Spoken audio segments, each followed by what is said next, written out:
Bem, o PL 2630, o chamado PL da mordaça, o PL do cala-boca, teve sua votação adiada. Qual a desculpa para o adiamento?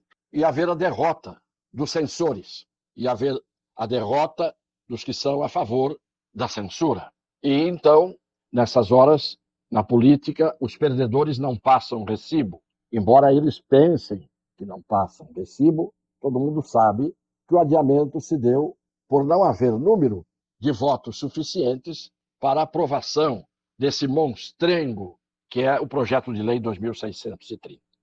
O mais importante, o resultado de hoje todo mundo já sabe, o mais importante, quem são os derrotados de hoje? Os derrotados de hoje são, em primeiro lugar, o presidente da Câmara dos Deputados, Arthur Lira, que contava com as suas forças para que a votação fosse feita e o PL fosse aprovado. Foi ele o derrotado. Pela manhã ele esteve com o presidente Luiz Inácio da Silva, provavelmente para lhe dar a notícia de que os números não estavam favoráveis. Com isso, o relator Orlando Silva veio com uma desculpa esfarrapada, dizendo que estava pedindo a retirada do projeto de pauta porque havia ainda pontos que ele não tinha conseguido assimilar, examinar direito, depois de sugestões e emendas que tinham sido apresentadas. Em primeiro lugar, sugestões não existem no processo legislativo. No processo legislativo você tem decreto legislativo, projeto de lei complementar, tem proposta de emenda constitucional, as chamadas PECs, sugestões não existem. Quem levou sugestão ao relator, mas não levou o relator diretamente, mas ao presidente da Câmara, o grande derrotado de hoje, foi o segundo derrotado de hoje, que é o senhor Alexandre de Moraes. Ele levou sugestões. Membro do Poder Judiciário, não é legislador, é do Supremo Tribunal Federal e levou sugestões para que o Legislativo as engolisse, goela abaixo. Pois bem, claro que as sugestões e as emendas já estavam lá. Então, no dia da votação da urgência que não havia, ninguém lembrou das sugestões e muito menos das emendas. Todo mundo, achando que as favas estavam contadas, achou que com a votação da urgência, logo depois, e o logo depois era hoje, estaria resolvido o problema e o monstrengo da mordaça estaria resolvido com a sua aprovação. Não aconteceu isso. Houve muita pressão do povo, das pessoas, sobre os deputados, e muitos deputados não precisaram de pressão para entender que não poderiam aprovar esse projeto. O fato é que o segundo derrotado foi o senhor Alexandre de Moraes. O terceiro derrotado, consequentemente, foi o governo, leia-se o presidente Luiz Inácio da Silva e sua equipe. Entre eles, o pontifica o nome do ministro da Justiça, o senhor Flávio Dino. Todas as fórmulas foram aplicadas para que a aprovação acontecesse hoje. Desde muito dinheiro em emendas parlamentares, até ameaças, aplicação de multa pelo Supremo Tribunal Federal em relação ao Google, que fez uma publicação contra esse projeto. E aí eu quero deixar bem claro o seguinte: eu cansei de dizer aqui as plataformas, Facebook, Instagram, leia-se Meta, YouTube, todos, principalmente esses.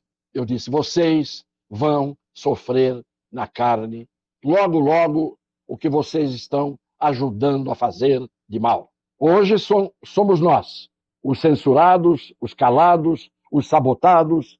Os algoritmos hoje estão em cima de nós, impedindo-nos de falar a verdade, de falar aquilo que é a expressão de um pensamento sadio, sem ideologia, sem viés partidário, falando sempre em nome da lei, da Constituição, antes de tudo, da justiça e do direito. Sempre eu disse isso. E em várias lives eu disse, esperem, plataformas, que chegará a vez de vocês. E chegou. Multa de 1 milhão por dia. Já foi uma multa de 1 milhão aplicada. E a espada na cabeça das plataformas, 1 milhão por hora, não por dia. Por hora, se mantivessem essa postura de fazer publicações contra este projeto de lei. aquilo que nós dizemos, a ditadura explícita, que primeiro pega os primeiros, depois pega os outros, e depois os outros que vêm atrás dos outros. E depois pega os primeiros que eram a favor daqueles que eram os ditadores. Também entram. Ninguém escapa. E é isso que aconteceu com as plataformas.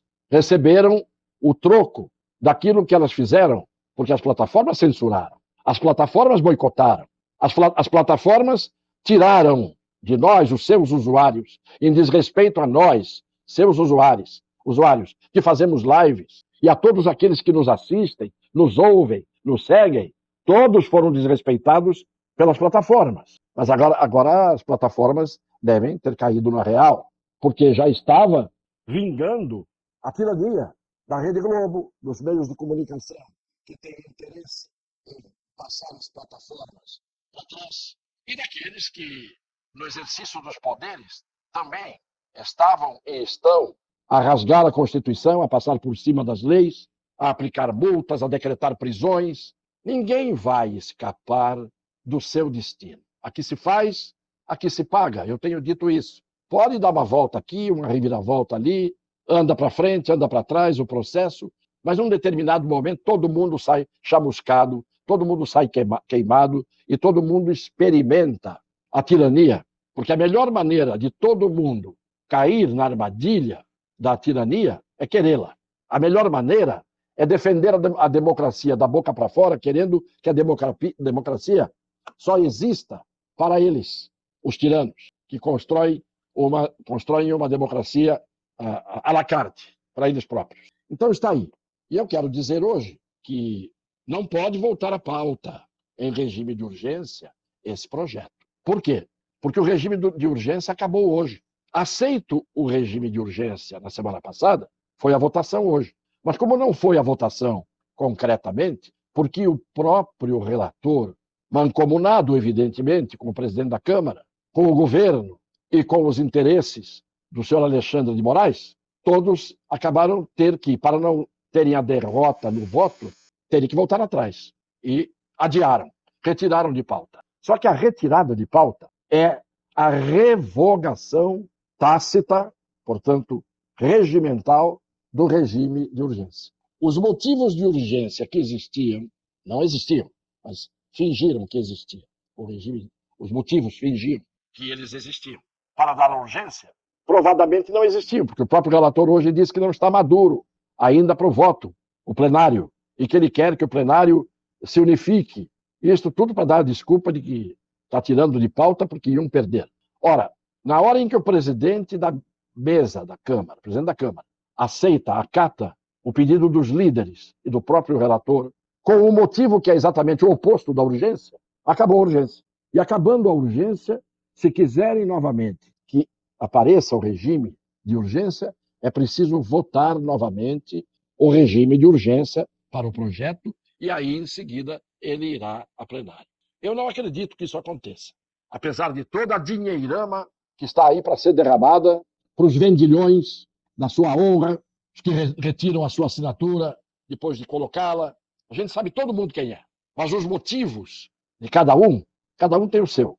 Um porque tem medo, o outro porque quer ficar de bem com o rei, o outro que vai receber dinheiro de emendas, e assim a gente sabe que da ameaça que vem do Supremo, e a gente já teve muitas provas de quantas ameaças se concretizaram, ainda que à custa da violação da Constituição e das leis. Mas ameaça o presidente da República, ameaça o ministro da Justiça, ameaça o Supremo, todo mundo ameaça. Ou então, de outra fonte, vem grana alta. Mesmo assim, eu não acredito que esse projeto vá à votação tão cedo, muito menos da forma como ele está redigido. Vejam o absurdo que estava o projeto no dia da votação do regime de urgência, que o próprio relator admitiu hoje, que não havia quem aplicasse a lei e a fizesse cumprir a lei do projeto, no caso de violação das suas regras, porque não havia ainda uma entidade que fosse aplicadora e fiscalizadora do cumprimento das leis. Por aí vejam como é que se ia votar isso. E não me venham amanhã com a história de que já tudo foi esclarecido e dá para votar amanhã, depois da manhã. Não pode. Tem que votar urgência de novo. No regimento da Câmara eu entendo e entendo bem. Então, hoje foi um dia em que a gente tem que ter uma luzinha uma luzinha trêmula, bruxuleante de esperança nesse candeeiro que não se apagou, mais uma vez, pela violência daqueles que estão abusando da paciência de todos os brasileiros de boa fé. A esses brasileiros de boa fé, um beijo no coração.